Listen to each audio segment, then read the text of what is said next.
están? Bienvenidas y bienvenidos a una nueva propuesta de PICEF. Somos Analía Molina y Silvina Bolis, ambas docentes del Instituto Romero Bress, y tenemos el gusto de colaborar en este espacio de educación permanente, conversando sobre este nuevo diseño curricular para el nivel primario que presentó el Ministerio de la Ciudad de Buenos Aires en diciembre del año pasado, representando una actualización a la versión 2004 que hasta entonces estaba vigente, y en la que tenemos la intención de descubrir juntos en este recorrido sus páginas, pero centrándose específicamente en nuestra disciplina de educación física y poniendo énfasis en todas aquellas incorporaciones que hacen que nuestra tarea de planeamiento se encuentre facilitada a partir de este nuevo enfoque. Si les parece, empezamos a hacer el recorrido por los aspectos centrales del diseño curricular de educación física. Y ahí vamos a encontrar como primer ítem la centralidad puesta en los aprendizajes, en donde este documento pone un énfasis particular en esos llamados aprendizajes fundacionales y aquellos saberes troncales que permiten avanzar hacia aprendizajes más complejos y habilitan en los estudiantes el desarrollo de capacidades para construir su proyecto de vida. También vamos a encontrar la flexibilidad en los agrupamientos escolares, a partir de una heterogeneidad que encontramos hacia el interior de las aulas, los cursos, los patios, en donde se da lugar formalmente a la distinta conformación de agrupamientos, introduciendo la electividad por parte de los participantes y regulando también la cantidad de aquellos que lo integran. Por otro lado, también tenemos la articulación con áreas y temas transversales que agrega contenidos claves para el siglo XXI, como puede ser el bienestar socioemocional, la educación digital y la educación financiera, que entre otras cuestiones vamos a ir desarrollando punto por punto en las distintas diapos que se acercan. Así que si ahora les parece, hablamos puntualmente de la centralidad y desarrollamos un poco más esta idea en donde que ponemos a los niños y a las niñas como sujetos de pleno derecho, aplicando una pedagogía que los conciba como productores de significados, para darle un lugar a interpretar el mundo en que se encuentran y aptos para realizar los cambios sobre esa realidad, en donde realmente sean portadores de conocimientos y de transformaciones. Por eso es importante que se puedan acompañar los tiempos de aprendizaje de los estudiantes para que se puedan construir sus propias historias y sean ellos los que puedan comunicar sus experiencias y expresar libremente los puntos de vista sobre todas las cuestiones que los afectan. De esta manera invitamos a pensar una enseñanza desde la multidimensionalidad.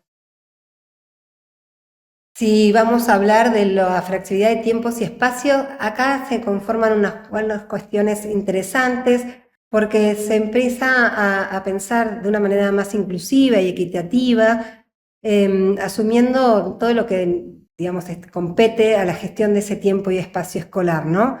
Pensando en situaciones de modos más creativos, en una enseñanza situada, ¿no? En el aquí y el ahora, a eso llamamos situado. Entonces, este desafío va a involucrar, entre otras cosas, la conformación de nuevas grupalidades, y entre esos ejemplos, por ejemplo, encontramos los trabajos contenidos de áreas y temáticas en donde los temas transversales abordados de un lugar específico los va a buscar en la enseñanza y aprendizaje de áreas curriculares comunes. También va a pasar que las experiencias de trabajo interarial, llamadas ETI, van a estar destinadas a incrementar el tiempo de una propuesta con esas características, con el trabajo interarial, ¿no? Que se desarrolla en mayor medida dentro de las horas de las áreas involucradas y brindando siempre los puntos de contacto entre ellas. Por otro lado, también están los espacios de identidad institucional, en donde las escuelas pueden utilizar un tiempo en función de sus proyectos institucionales y la propuesta pedagógica. Y por último, las prácticas de convivencia, que es un espacio obligatorio con un mínimo de encuentro quincenal.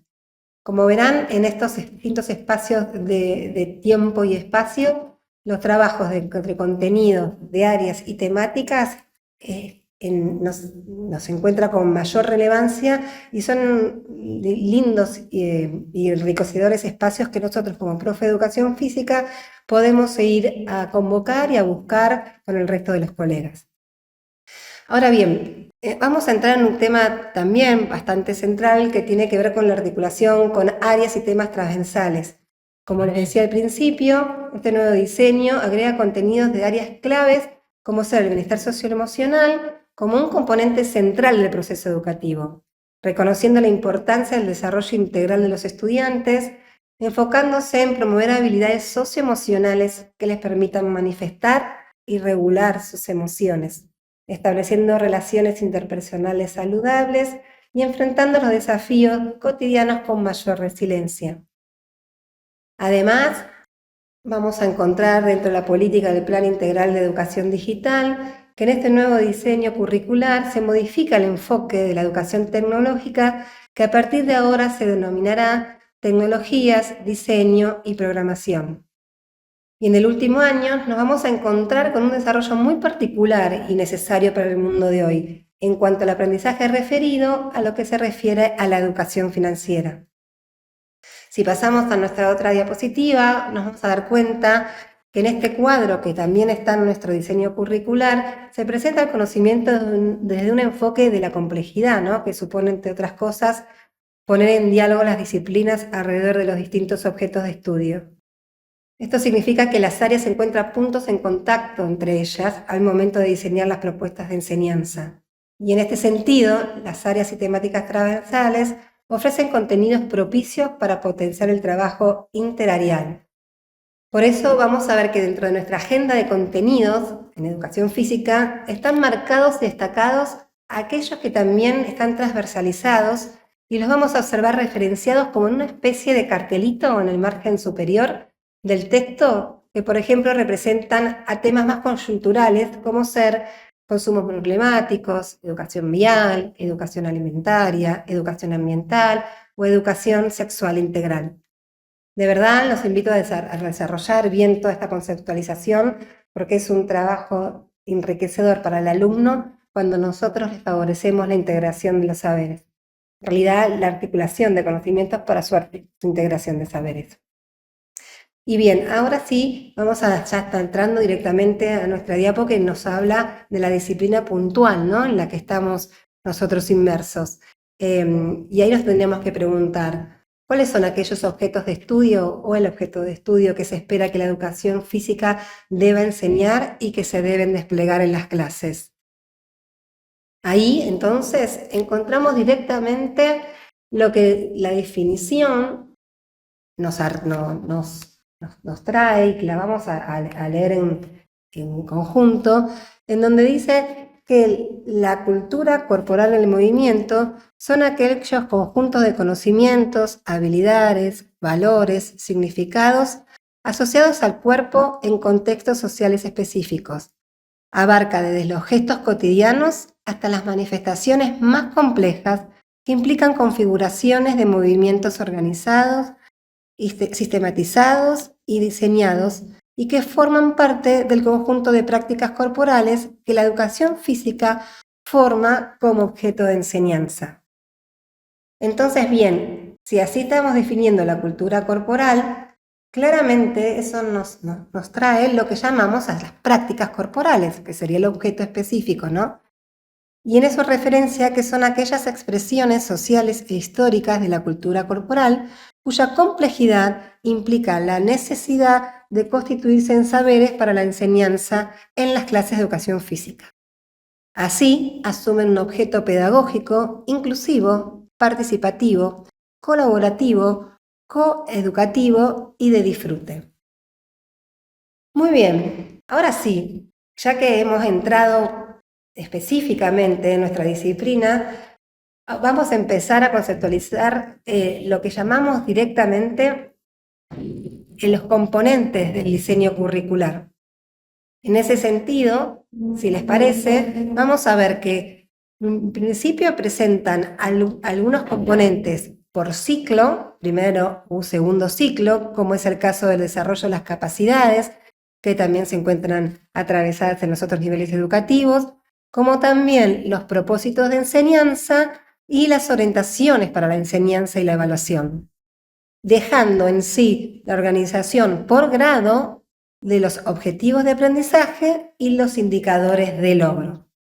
Así que bueno, ahora sí que si te parece, Silvi, nos contás cómo se organizan los contenidos en estas prácticas corporales de la cultura corporal del movimiento que el diseño curricular nos acerca. Bien, en primer lugar vamos a ir un poquito con el tema de las capacidades. Este nuevo diseño propone el planteo de diferentes capacidades, entendiéndolas como esas habilidades y destrezas que toda persona necesita desarrollar. Entonces, el trabajo con las capacidades tiene que ver con esto de que los estudiantes vayan desarrollando de manera progresiva a lo largo de toda la trayectoria escolar, teniendo en cuenta que estas capacidades comienzan en el nivel inicial, continúan en el nivel primario y se profundizan en el nivel medio. Esas capacidades son la comunicación, es la capacidad de interpretar, de expresar y producir diversos discursos adaptados a los diferentes contextos. Podemos decir el uso del lenguaje. La resolución de problemas es la capacidad para identificar una situación o tarea que represente un desafío. El compromiso y la colaboración es la capacidad de poder resolver la tarea a través del trabajo colaborativo. La autonomía para aprender, que es otra de las capacidades, hace referencia a la organización de recursos y tiempos para la resolución de tareas, por ejemplo, las dudas, las consultas. Y por último, nos encontramos con el pensamiento reflexivo y crítico, que es la capacidad para posicionarse con una postura propia respecto a una situación.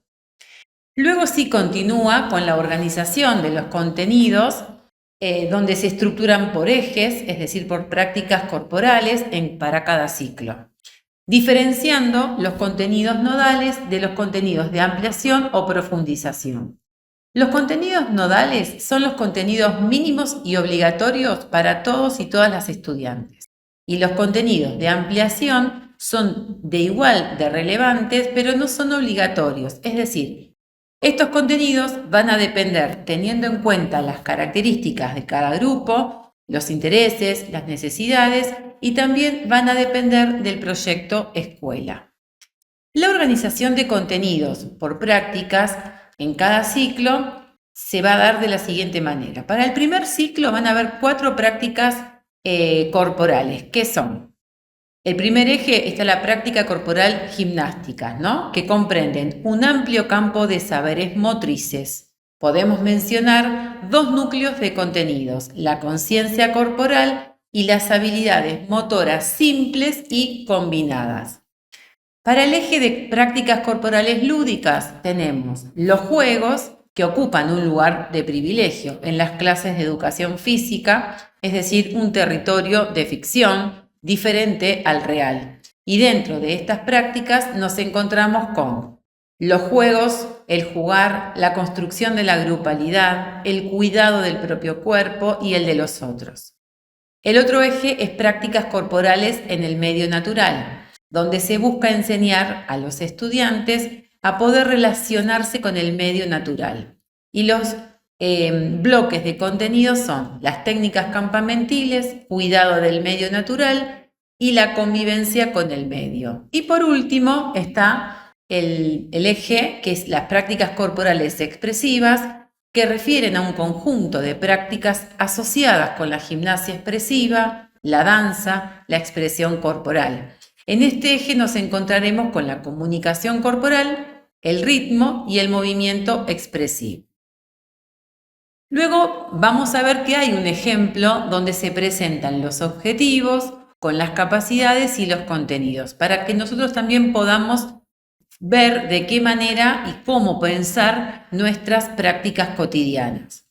Luego tenemos los contenidos y su organización para el segundo ciclo, donde se van a proponer 6 ejes, en donde los 4 que recién mencioné, más acá en este segundo ciclo se suman el nuevo eje que es prácticas corporales deportivas y prácticas corporales acuáticas.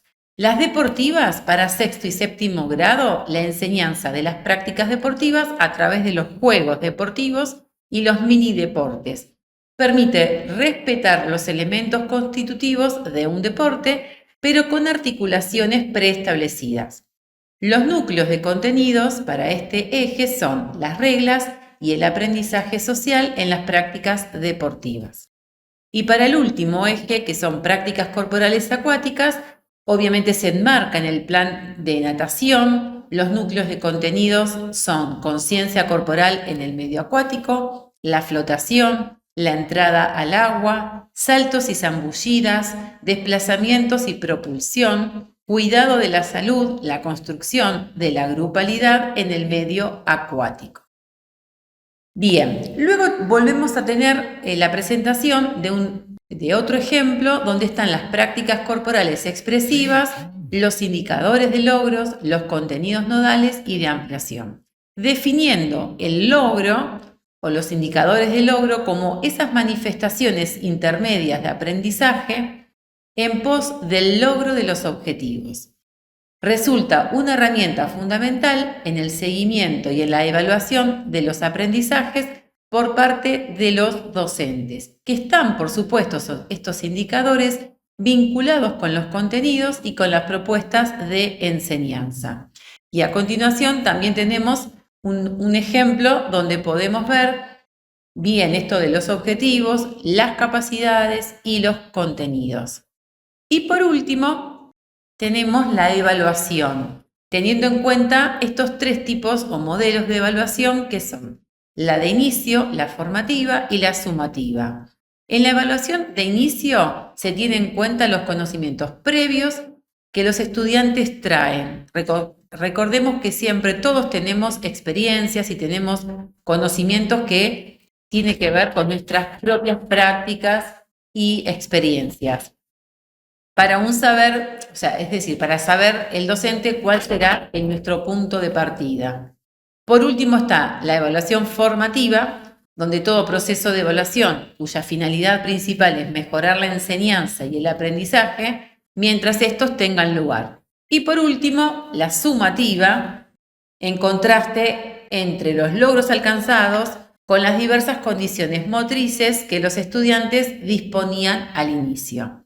De esta manera, y teniendo en cuenta lo que decíamos antes con esto de los indicadores de logro, con los contenidos, la relación que hay, tiene que ver con esto de cómo ponemos la evaluación y ponemos en énfasis, ¿no? en ver a nuestros estudiantes cómo van progresando y cómo van avanzando en cada una de nuestras prácticas docentes, en nuestras prácticas que vamos dando de enseñanza.